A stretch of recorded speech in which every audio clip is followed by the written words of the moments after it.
Pensaba mientras teníamos este último momento de adoración al Señor en lo que Jesucristo, nuestro Salvador, habrá sentido ese día jueves por la noche, después que compartió esa última cena con sus discípulos,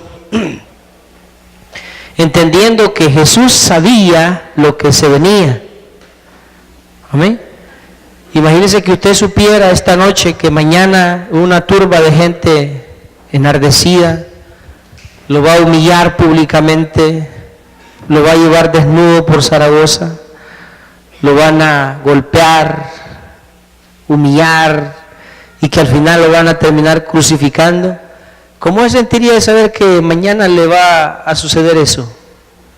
Y que sabe que es inevitable.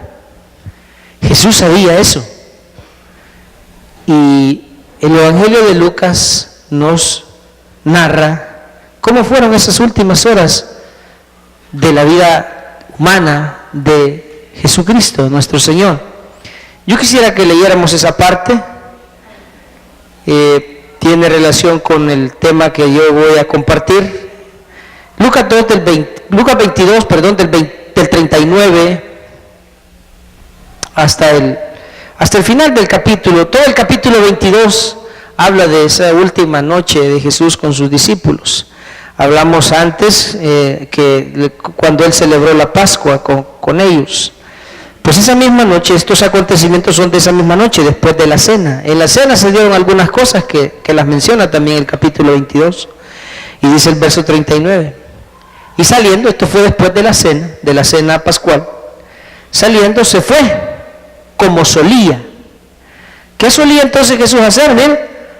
Al monte de los olivos. Y sus discípulos también le siguieron. Cuando llegó a aquel lugar, les dijo, ¿qué les dijo? Orad, que no entréis en tentación. Por cierto, nosotros hoy estamos orando también. Les cuento que hay otras iglesias que están orando juntamente con nosotros. La iglesia el Campamento de Dios también están en vigilia por el mismo propósito, orando por nuestro país también, orando. Ellos tienen 40 días de ayuno a partir de hoy, que ellos comenzaban justamente después de... Se conoce entre la iglesia primitiva, Jesús se les repartió, por eso se llama la fiesta de Pentecostés. Jesús se les apareció y les aparecieron las lenguas y fueron llenos del Espíritu Santo más o menos 40 días después de la muerte de Jesús. Por eso se conoce como el día de Pentecostés, ¿verdad? En la iglesia. Entonces justamente esos 40 días son los que ahora esta iglesia también van a estar ayunando a partir de esta noche. Y dice que Él les pidió que oraran para que no entraran en tentación. Y Él se apartó de ellos a distancia como de un tiro de piedra. ¿Cómo podrá ser un tiro de piedra? Póngale usted aquí al final del parqueo un tiro de piedra, unos 40 metros quizá. Se distanció de ellos aparte. Y puesto de rodillas, oró, diciendo, Padre, si quieres, pasa de mí esta copa, pero no se haga mi voluntad, sino la tuya. La carta a los Hebreos menciona que Cristo Jesús, por lo que padeció, aprendió la obediencia. Él aprendió la obediencia, porque en el cielo no tenía que obedecer, pero humanamente Él aprendió la obediencia. Ya vamos a ver también acerca de eso. Y se le apareció un ángel del cielo para fortalecerle humanamente. Y estando en, ¿qué dice el 44? En agonía. Humanamente Jesús sufrió agonía. Esa noche del día jueves Jesús sintió la agonía de ver la hora en que Él habría de humanamente padecer mucho. Y oraba más intensamente. Y era su sudor, dice, como grandes gotas de sangre que caían hasta la tierra. Cuando se levantó de la oración y vino a sus discípulos, ¿cómo los halló? Como algunos, ¿verdad? Durmiendo. Jesús estaba orando y sus discípulos estaban durmiendo. Pero usted no está durmiendo ahorita, ¿eh? Nosotros vamos a orar con el Señor. Y dice, estaban durmiendo. los halló durmiendo a causa de la tristeza. Y les dijo: ¿por qué dormís? Levantaos y orad para que no entréis en tentación. Todo eso Jesús humanamente lo padeció por una sola razón: para salvarnos, para redimirnos. Y Él espera, a cambio de esto, o sea, a cambio de su sacrificio, lo que Dios espera, lo que Jesús espera de nosotros, es lo que yo les leía hace un rato en Filipenses 2 del 5 en adelante, que dice que Jesús se hizo obediente hasta la muerte, y muerte en una cruz, para que en el nombre de Jesús, por lo cual dice, Dios le exaltó hasta lo sumo y le dio un nombre que es sobre todo nombre, para que en el nombre de Jesús se doble toda rodilla de los que están en los cielos, en la tierra y debajo de la tierra. Es decir, que Dios espera que por lo que Jesucristo hizo por nosotros, nosotros nos rindamos a Él. Eso es lo que Dios espera. El tema del que yo voy a hablar es justamente ese: rendirnos a Cristo. Eso es lo que a la iglesia más le cuesta, rendirnos al Señor. ¿Por qué es lo que más nos cuesta, hermano? Porque todo lo que nosotros sí queremos las bendiciones de Dios, sí queremos la salvación, sí queremos la provisión, queremos la protección, todo lo que Dios nos puede dar, todo lo queremos. ¿O no es cierto que queremos todas esas cosas? Queremos ser salvos, queremos ser bendecidos, queremos ser protegidos por el Señor, queremos ser respaldados por Él, todo eso lo queremos de Él. Pero el gran pero que nosotros tenemos es que nosotros no nos queremos rendir a Él completamente. Y Él no quiere una parte de nosotros, Él lo quiere todos, completamente. Y eso está también ilustrado en ese pasaje. Jesús se llevó a sus discípulos a orar con Él. ¿Y cómo estaban sus discípulos? Orando, porque la carne puede más que el espíritu. Muchas veces la carne puede más que el espíritu. Y eso es en todas las cosas, hermano. O sea, yo no le puedo decir que eso solo es, ay, mire, hermano, porque cuando usted no viene a la vigilia, o cuando usted no ora, o cuando usted no lee. En todas las cosas puede más la carne que el espíritu. Si lo que la iglesia, hablo de nuestra iglesia, hubiese organizado esta Semana Santa, hubiera sido un paseo a la puntilla, con transporte y un rancho y una playa para todos los que quieran ir, ¿cuántos cree usted que hubieran ido?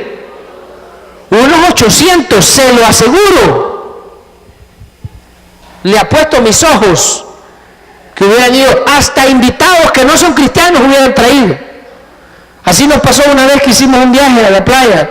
Una hermana, me acuerdo que me dijo: hermano, espérenme, no se vayan. Traía a una gente más inconversos que el diablo, pero traía un montón de gente. A la iglesia no los traía, pero para llevarlos a la playa sí los trajo. Entonces, si esa fuera lo que nosotros hubiéramos organizado, ¿usted cree que hubiesen venido más hermanos? Pero como era vigilia, dicen: no, es que, que eso es desvelarse. No, yo a un culto puedo ir, pero ya sí, más que hoy dijo el hermano Alfredo que iba a ser más larga. ¿Me entiende? Entonces, esa es la gran lucha nuestra. ¿A cuánto le gusta ayunar? Amén me va a decir. Le pregunto cuántas veces ha ayunado este año, ninguna me va a decir. Es porque, ¿sabe por qué? Porque hay que someter la carne. Y al venir a la iglesia, al orar también, cuando le decimos: hermanos, vamos a orar. ¿Quiénes oran una hora todos los días? Hermano, y de rodillas peor. Es porque a nosotros nos cuesta rendirnos a Cristo. Es decir, a veces le rendimos algunas áreas de nuestra vida, pero otras no las rendimos. Y otro ejemplo, hay personas a las que les cuesta rendirle sus finanzas al Señor, rendirle su vida emocional al Señor. También hay diferentes áreas en las que nos cuesta rendirnos a Cristo, y mientras nosotros no nos rindamos completamente a Él, no vamos a experimentar toda la plenitud de Dios. Y la iglesia necesita la plenitud de Dios en medio de nosotros. Quiero que vaya conmigo ahora la primera de los Tesalonicenses capítulo 5, versículo 23. Yo quiero comenzar esto, o sea, Cristo Jesús padeció con un solo fin, salvarnos, para que los que hemos sido alcanzados por Él, rindamos nuestra vida plenamente, completamente a Él. Dice primero los Tesalonicenses 5, 23. Y el mismo Dios de paz, ¿qué dice? Os santifique. Pero os santifique ¿por qué? Por completo. Y todo, oiga esto, y todo vuestro ser, espíritu, alma y cuerpo, sean guardados irreprensibles para la venida de nuestro Señor Jesucristo. Bueno, la manera que yo tengo de explicarle esto es de la siguiente manera. Este micrófono que yo estoy usando esta noche, que es el micrófono de la iglesia, este micrófono está santificado. ¿Alguien entiende eso? Santificado significa que ese micrófono no peca, dirá alguno. Pero no, esa no es la verdadera y la correcta aplicación del término santificado. Santificado quiere decir que este micrófono está única y exclusivamente destinado para el uso de la iglesia. Usted nunca va a ver este micrófono en un baile o en una elección de la reina de las fiestas o allá con los que están anunciando el troika ahora allá a la orilla de las playas, porque andan anunciando el corto. No va a ver usted este micrófono siendo utilizado para esos fines, porque este micrófono está santificado para las cosas del Señor. Entonces, santificado quiere decir que ha sido apartado, ha sido comprometido para un único propósito, para un único fin, y ese fin es para servir al Señor, este micrófono. Ahora, cuando la Biblia dice que el mismo Dios de paz os santifique por completo, ¿qué nos está diciendo Dios entonces? Partiendo del ejemplo que le acabo de decir, que Dios, porque no dice que nosotros nos santifiquemos, miren, lea bien el texto. ¿Quién dice? Y el mismo Dios de paz os, ¿quién lo va a hacer? Dios os santifique, es decir, Dios nos quiere y nos aparta como un único fin exclusivo, que seamos para la gloria y alabanza de su nombre.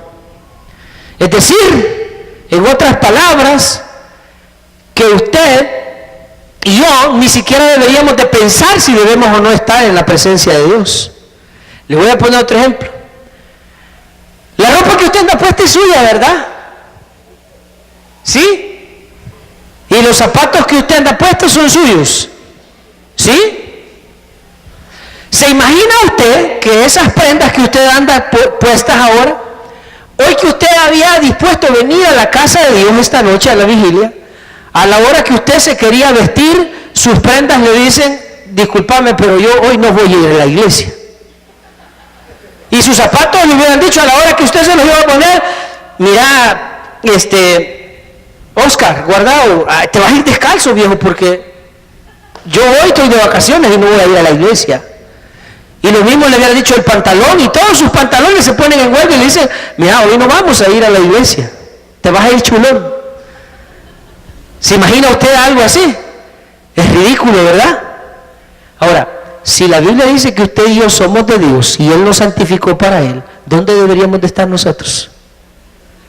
Donde Dios quiere que estemos. Eso es santificar. Santificar es que nosotros somos para Dios. Él nos apartó para Él. Pero entonces, hermanos, tenemos que entender y dejar de estar remando contra la corriente, haciendo las cosas como a nosotros nos parece, como a nosotros nos da la gana, como a nosotros nos parece mejor, porque esa es la lógica nuestra. Nosotros hacemos las cosas que nos gustan, cuando nos gustan y como a nosotros nos gustan. ¿O no es cierto? Y entonces, ¿dónde está aquello de que somos nosotros siervos de Jesucristo? Que Él es el Rey y que nosotros somos sus siervos. si hacemos lo que nos da la gana? No, Jesús mismo dijo, ¿por qué me llaman Señor, Señor, si no hacen lo que yo les digo? ¿Cómo es que le decimos a Él que Él es el Señor y siempre hacemos lo que nos da la gana? El mundo está como está porque no hemos tomado en cuenta a Dios. La iglesia, digamos que en parte la ha tomado en cuenta. Mi hermano Martín mencionaba que en este país, él decía el 95%, yo creo que eso es bastante, ¿verdad?, cristianos en este país, pero la influencia es casi imperceptible. Si somos tantos cristianos, ¿por qué no se nota? Porque no estamos viviendo rendidos al señorío de Jesús, al señorío de Dios. Y de ahí deriva que aunque somos cristianos o decimos que somos cristianos, no ejercemos ningún tipo de influencia en el mundo. Ahora, vea esto, ¿para quién vivimos? ¿Vivimos para nosotros?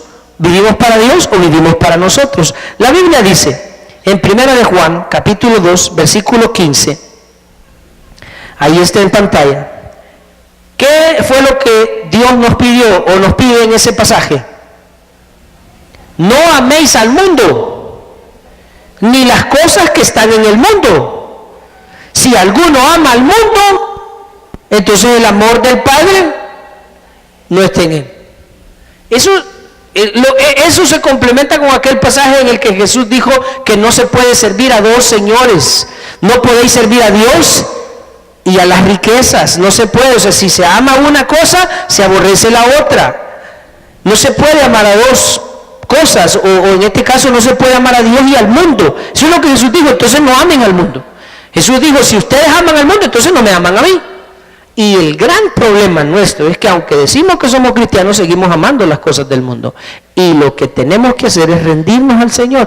Y yo no quiero que usted vaya a confundirse y pensar, el hermano lo que nos está diciendo es que si nos rendimos a Cristo, entonces nosotros no debemos ir a la playa o al balneario, o no debemos disfrutar. No es eso. Cuando hablamos de eso, de ninguna manera estamos diciendo que sea malo disfrutar con la familia, ir a esos lugares y disfrutar sanamente. No estamos diciendo eso, solo estamos diciendo que como cada cosa tiene su tiempo, no puede ser que nosotros tenemos tiempo para trabajar, para descansar, para disfrutar y para Dios. No tenemos tiempo. ¿No conoce usted cristianos que dicen que no tienen tiempo para las cosas de Dios? Yo conozco varios. Cuando me los encuentro y les pregunto, hermano, ¿y por qué ya no vas a la iglesia? Es que no tengo tiempo, pastor. Estoy bien ocupado. En el trabajo que Dios les dio están bien ocupados. O cuando tienen tiempo libre lo ocupan para descansar. Entonces no tienen tiempo para Dios. Qué tristeza da. Que dicen que aman a Dios. ¿Y cómo lo demuestran? Mire, eso a esto les pasa como aquel joven rico del capítulo 19 del Evangelio de Mateo, que dice que fue a buscar a Jesús y le preguntó, ¿qué tengo que hacer para heredar la vida eterna? Jesús le dijo, guarda los mandamientos. Y el joven le respondió, todos los he cumplido y los he guardado desde mi juventud. ¿Qué más me hace falta? Y Jesús le dijo, una cosa te hace falta. Ve y vende todo lo que tienes y dalo a los pobres. Y tú ven y sígueme. ¿Qué pasó con el muchacho? Dice, se fue triste, porque no quería desprenderse de sus bienes materiales, de sus bienes terrenales. Entonces, ¿qué demuestra esa situación o ese relato? Que aquel joven amaba más las cosas del mundo que a Dios. Y esa era su estorbo, era su ancla en este mundo. Y eso es lo que Jesús nos dice, si ustedes aman al mundo más que a mí, no se han rendido a mí. Siguen amando las cosas del mundo. Es necesario, hermano, que nosotros le rindamos al Señor todo nuestro ser. Y cuando Dios nos dice en el pasaje que leímos de 1 Tesalonicenses 5:23, y todo vuestro ser, espíritu, alma y cuerpo, estén completamente santificados, debemos entender que no solo estamos apartados para Dios. Eso de estar apartados también significa alejarnos del pecado, desde luego. Alejarnos, si sirvo para Dios, ya no voy a servir para otras cosas. Eso espera Dios. Y eso no es necesario que usted y yo nos quedemos encerrados aquí en el templo. Alguien podrá decir, bueno, entonces para santificarnos por completo, encerrémonos aquí en el templo y ya no salgamos. No. Entonces, ¿dónde queda nuestra labor de ir y predicar, de ir y ser luz en medio de las tinieblas? Si tenemos que ir, ahora, lo que tenemos que hacer es vivir de tal manera que mostremos que Jesucristo es el Señor de nuestras vidas. Con nuestra obediencia. Uno de estos días me pasó algo y hoy se lo voy a contar a ustedes. La iglesia maneja un grupo de líneas de los hermanos que trabajamos en la iglesia y de otros hermanos que también tienen parte de eso.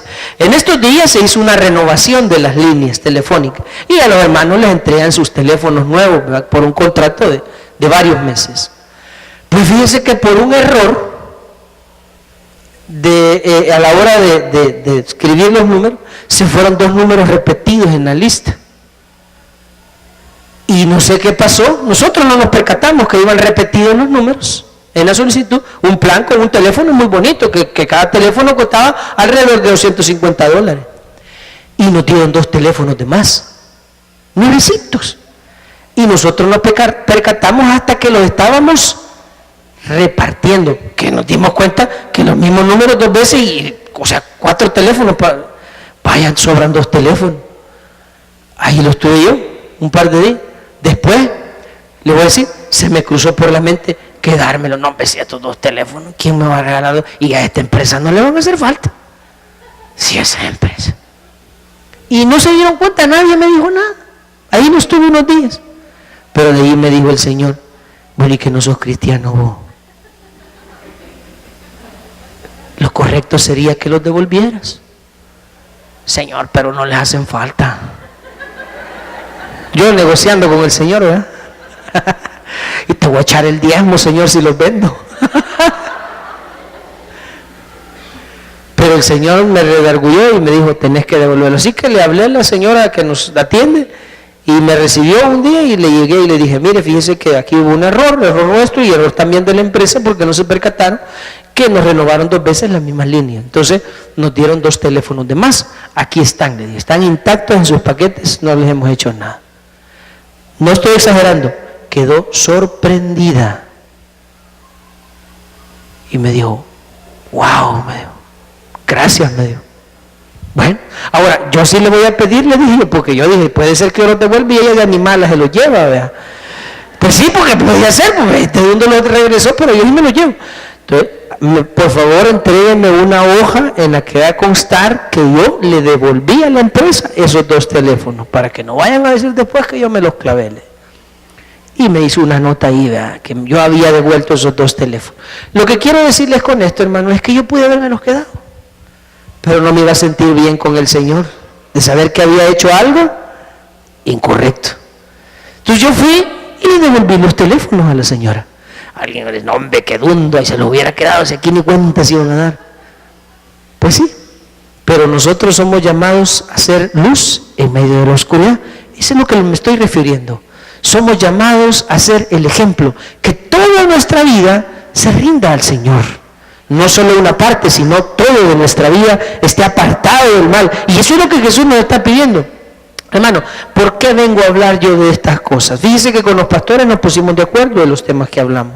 Una de las cosas, mi hermano Rafael vino a hablarles de cómo el Señor respalda a su iglesia. Cuando estamos dentro de su voluntad, el Señor pelea nuestras batallas y nos libra del enemigo. Dios nos ha mostrado su gracia a nosotros. Hablábamos con mi hermano Martín en el receso y le decía que él estaba un poco sorprendido porque ¿dónde nos encontramos? Aquí bien metidos, así dice la gente que viene de afuera. ¿Cómo es que si la iglesia está bien metida en Zaragoza? ¿Y cómo hablan de Zaragoza, que es un lugar feo y que violento? ¿Y cómo es que están y hay tanta gente en la iglesia? A nosotros nos ha tocado, y ustedes lo saben muy bien, estar en el ojo del huracán. Pero Dios ha tenido cuidado de nosotros. Dios nos ha respaldado. Dios nos ha mostrado su gracia. De diversas formas Dios nos ha mostrado su gracia. Ahora, nunca se nos debe olvidar y que algún día nosotros vayamos a cometer el error de pensar que somos nosotros los buenos. Aquí el único grande es el Señor. Y a quien siempre demos el fuerte al Señor, ¿verdad? Porque a Él merece la gloria y la honra. Él es el grande. Él es el que libra nuestras batallas. Lo único que nosotros tenemos que hacer es, y yo siempre se los he dicho, mantenernos alineados con su voluntad. De eso hablaba mi hermano Rafael, decía de que sacar fuera el pecado, de tener una buena relación con Dios, de santificarnos para Él, para que Dios siempre nos esté dando la victoria en todo lo que emprendamos. Luego mi hermano Nelson venía y nos hablaba de clamar a Dios. Allí está Dios esperando que su pueblo le busque. Clama a mí, dice el Señor, y yo te responderé. Allí está el Señor esperando que le clamemos. Ahora, pero no solo se trata de esperar que Dios nos dé su respaldo, no solo se trata de clamar para que Dios nos libre de nuestros enemigos, y una vez hecho el milagro o una vez obtenida la ayuda, nosotros nos vamos a hacer los locos y vamos a vivir como nos da la gana. No, tenemos que rendirnos a Él. Tenemos que vivir para su gloria. Y eso es lo que nos cuesta. Mire, yo he visto cantidad de casos, de ejemplos, de gente que viene a la iglesia en necesidad y una vez superada su necesidad se olvidan de Dios. Son como esos leprosos malagradecidos que después que el Señor los ha sanado se van, se olvidan de quien les hizo el milagro de sanidad. No seamos nosotros de esa gente malagradecida, vivamos para la gloria de Dios y no solamente veremos cosas, las cosas que ya hemos contemplado, cosas mayores vamos a ver, pero tenemos que rendirnos a Él. Ese es el punto a donde quiero que lleguemos. Rendirnos es uso exclusivo para Dios. Yo soy exclusivamente para el Señor y trato de apartarme del mal, que eso es lo que el Señor me está mandando, que no ame al mundo ni las cosas que están en el mundo. Ahora, Dios quiere todo de mí, no solo una parte. Dios quiere, el Espíritu de Dios nos anhela celosamente. Quiero que vea conmigo Marcos capítulo 12, versículo 30.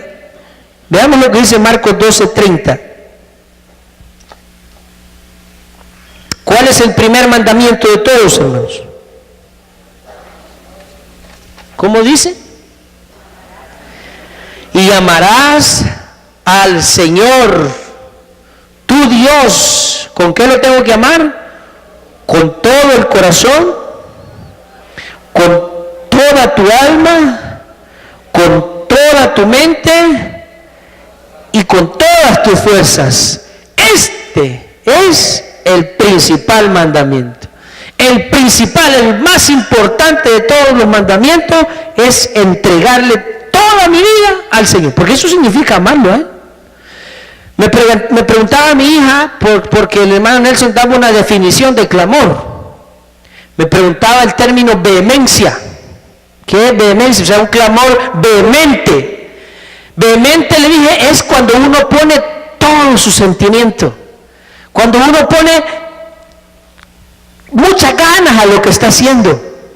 Un clamor vehemente es cuando uno llora y quisiera poder mover la mano de Dios con sus propias manos.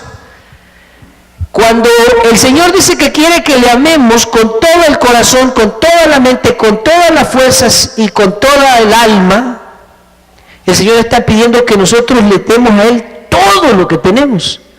Es eso justamente, el poner todo nuestro ser. Aquí no habla, mire, el Señor no quiere que le amemos solo con el entendimiento, porque dice, con todo, amarás al Señor tu Dios con toda tu mente. O sea, Dios no quiere solo el entendimiento, no quiere solo nuestro intelecto.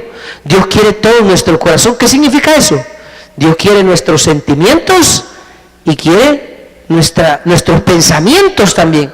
Pero no solo quiere nuestros pensamientos y nuestros sentimientos, sino que quiere toda nuestra alma. Y cuando se refiere al alma, ¿a qué se refiere? A nuestra voluntad. Dios quiere nuestra voluntad. Cuando Dios dice que Él quiere nuestra voluntad, lo que está diciendo es que ya no hago lo que yo quiero, sino que hago lo que Dios quiere que yo haga. Esa es una de las cosas que a nosotros más nos cuesta. Pregúntese usted, en su vida, la mayor parte del tiempo, ¿usted hace lo que Dios quiere o lo que a usted le da la gana? Dígame la verdad. Con mayor frecuencia, ¿qué es lo que usted hace? Lo que nos da la gana, ¿verdad? Y unas pocas veces hacemos la voluntad de Dios. Entonces, Dios dice que quiere que le amemos con toda el alma. Es toda nuestra voluntad para Cristo. Gálatas 2:20 dice, con Cristo estoy juntamente crucificado y ya no vivo yo, mas Cristo vive en mí. Y lo que ahora vivo en la carne, dice Pablo, lo vivo en la fe del unigénito Hijo de Dios, el cual me amó y se entregó por mí. Entonces, eso es amar con todo el alma. Entonces, no solo es con el entendimiento, es con los sentimientos, es con la voluntad. Y ojo, cuando dice la última parte, con todas tus fuerzas, se refiere a la parte física también. O sea, porque alguien, no dice, yo amo a Dios con toda mi mente, amo a Dios con toda mi voluntad, con mis sentimientos, pero a la hora de, por ejemplo, cuando estamos en la casa de Dios, hay unos que les da pereza cantar al Señor, alabarle, exaltarle, bendecirle, alzar su voz, aplaudir, alegrarse delante de Dios. Y Dios quiere que con todas nuestras, o sea que si hay algún lugar de donde usted se debería de ir exhausto, es de la casa de Dios, porque Dios le pide que usted aquí eche todas sus. Pero no, aquí nosotros no nos queremos ir cansados. Ay, no, yo me voy a ir a las 9 para no cansarme mucho. Entonces no lo estás amando con todas tus fuerzas. Porque amarlo con toda la fuerza sería que de aquí hasta que ya de plano le pongan unos fosforitos aquí, ¿ve? Que ya está cerca, ¿verdad? ¿Verdad que sí? Ahí me andan diciendo, hermano, toda la noche me quedo yo solito predicando aquí. Así vamos a ir despacito, le vamos a ir subiendo. En la medida en que vea que se van yendo, entonces ya hasta ahí llegamos, le puedo decir. Dios quiere que la amemos con todo, hermano, nos rindamos completamente a Él. No solo una parte de mi vida, Dios lo quiere todo. En ese sentido Dios es ambicioso. Dios no quiere una parte. Y mire, no se me vaya a enojar, oye, pero Dios no es como algunas mujeres que están dispuestas a compartir a sus maridos, o algunos maridos que están dispuestos a compartir a sus mujeres. Dios no comparte su gloria con nadie. Dios nos quiere completitos para Él. Así, o sea, Dios quiere todo, tu alma, tu cuerpo, tu mente, tus fuerzas, todo, dice el Señor, lo quiero para mí. Quiero que me ames con todo. No me niegues nada, no te guardes nada para ti, todo lo quiero, dice el Señor. Eso es lo que la iglesia debe entender. Por eso es que cuando ya nosotros hemos llegado a entender y hemos llegado a ese nivel de comprensión y de rendición a Cristo, ya nosotros nos andamos poniendo peros para hacer la voluntad de Él. Dios dice esto y hay que hacerlo. Es lo correcto, es lo que Dios quiere. Es mi trato con el Señor. Ahora, en la medida en que nosotros avanzamos hasta ese tipo de relación con Él, ahí vamos a empezar a ver cosas mayores. Eso es cierto, hermano. Mire, nosotros hemos escuchado frases como, si quieres ver cosas que nunca has visto, haz cosas que nunca has. Y nosotros nos suena bonita la frase, pero nunca hacemos las cosas que nunca hemos hecho. Es cierto, usted crece, usted se compromete, usted va a otro nivel con el Señor, por decirlo así, y usted va a ver cosas mayores, hermano, eso es cierto. Lo que pasa es que somos bastante cómodos y no nos gusta ir más allá, no nos gusta llevar la carga una milla más, y no nos queremos rendir completamente al señorío de Cristo. Darle todo y no negarle nada es lo que Dios quiere que nosotros hagamos. Vea este ejemplo, Lucas capítulo 7, versículos del 36 al 48. Lucas 7, del 36 al 48. Miren lo que dice ahí.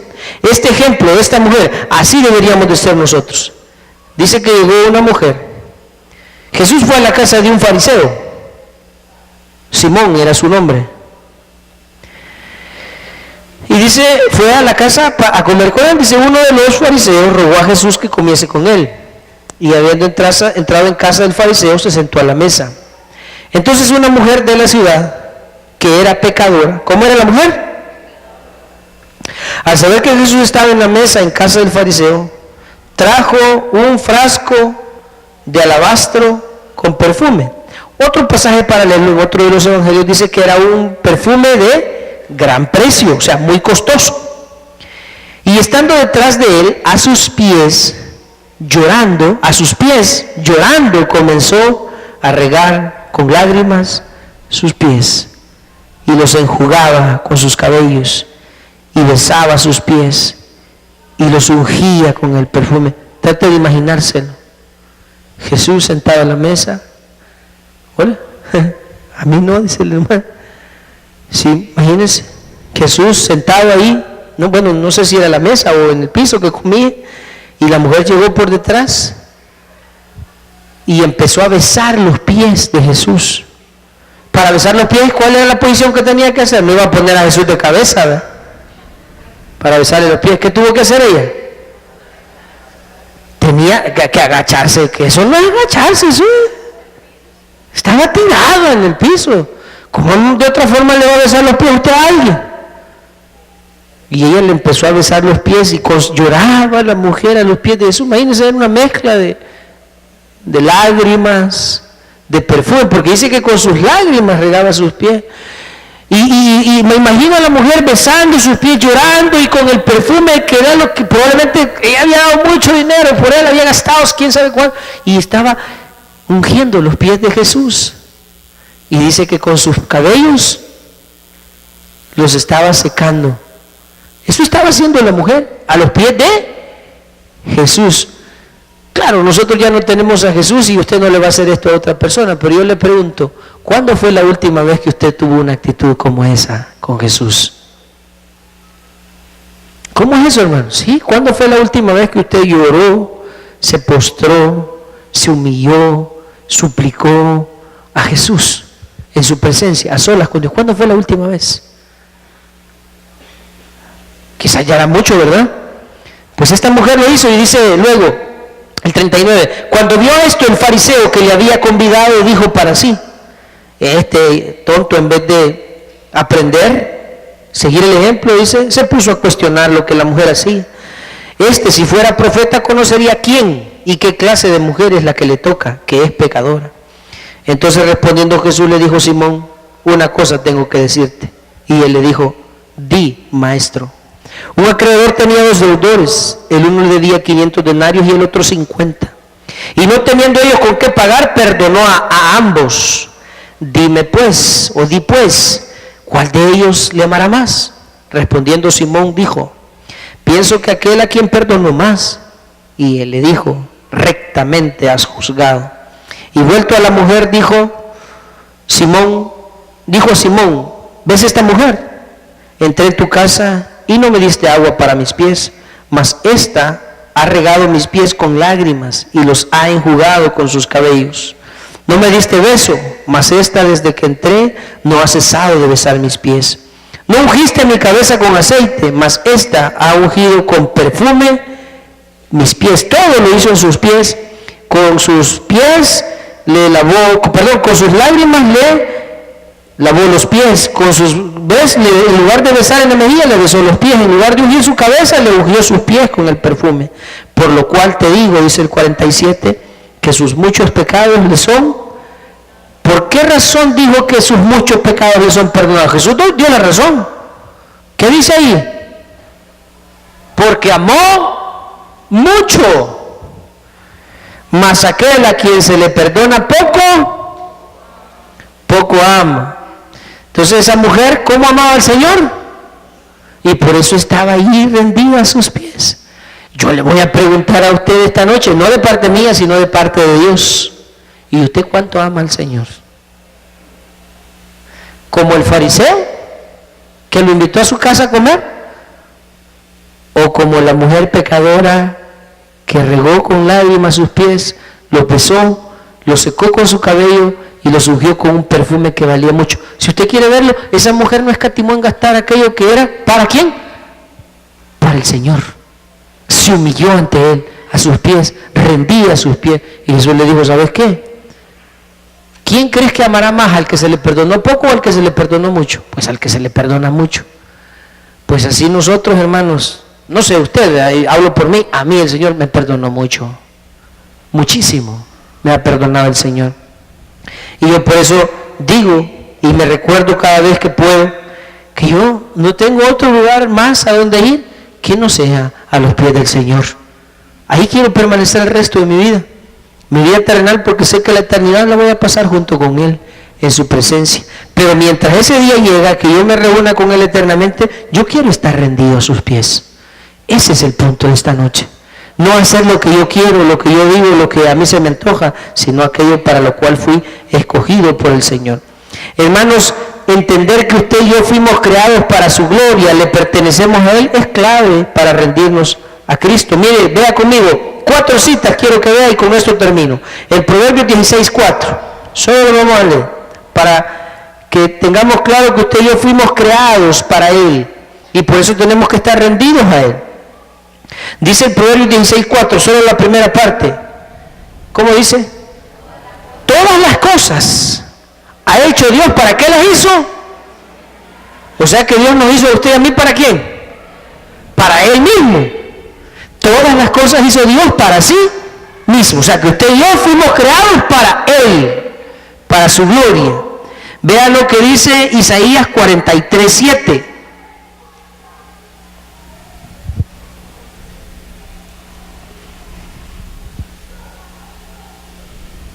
Voy a leer el 6 y el 7, 43, 6 y 7. Si tiene su Biblia, lee el 6 y luego el 7. Dice, diré al norte, da acá, y al sur, no detengas. Trae de lejos, ¿quiénes dice? ¿Y quiénes más? De los confines de la tierra. Todos los llamados de mi nombre. ¿Para qué dice? Para gloria mía los he creado, los formé y los hice, sus hijos y sus hijas. Dios los llama, van a venir a Él porque Él los creó para su gloria. ¿Para qué fuimos creados? Para su gloria. Mire ahí mismo en el versículo 21.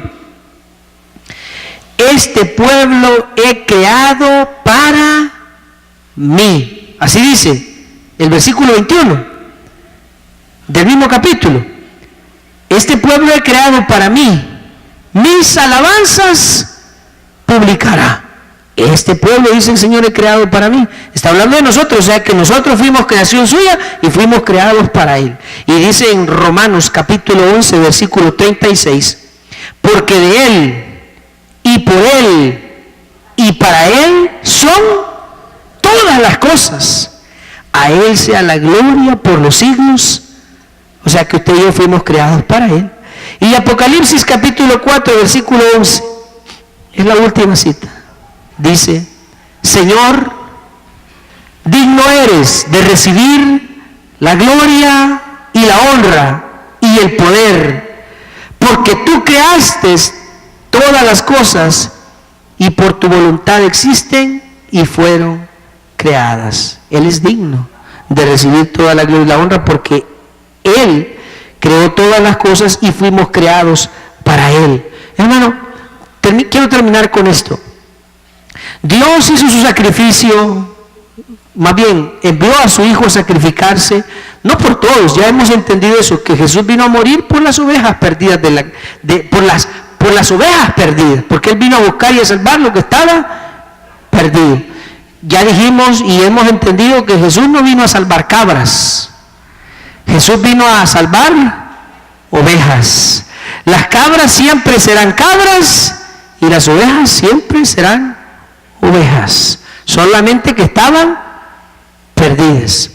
Entonces, si Cristo dio su vida para salvarnos, nosotros que alguna vez estuvimos perdidos, ahora que Él nos ha redimido, lo que Él quiere y espera es que nosotros nos rindamos a Él. Pero eso de rendirnos a Él no es simplemente hacer una oración y ya sigo mi vida como si nada. No, rendirnos a Él es vivir para Él, es apartarnos para Él, apartarnos del mal. No améis al mundo, sino que amemos a Dios. Significa que su voluntad es antes que la mía. Significa que todo lo que yo hago tiene que tener como fin agradar a Dios. Eso es rendirnos a Él. Cuando nosotros hagamos eso y lo vamos de esa manera, vamos a ver la gloria de Dios y entonces nosotros vamos a comenzar a ver cambios, no solamente en nuestra vida y en nuestra familia, sino también en nuestra tierra, hermanos. Si no decimos esto, si no le enseñamos al mundo esto y la gente sigue viviendo como les da la gana, vamos a seguir con el mismo problema. ¿De qué? Que somos muchos los que decimos ser cristianos, pero que la influencia y el impacto que causamos en el mundo es insignificante. Tenemos que comenzar a vivir como si fuésemos hijos de Dios, como que somos hijos de Dios, no como si fuera, como que somos hijos de Dios. Y ese es el reto que el Señor nos hace esta noche, en la que estamos recordando que Él dio su vida por nosotros. Vivamos para su gloria. Vamos a orar, mis hermanos, acompáñenme.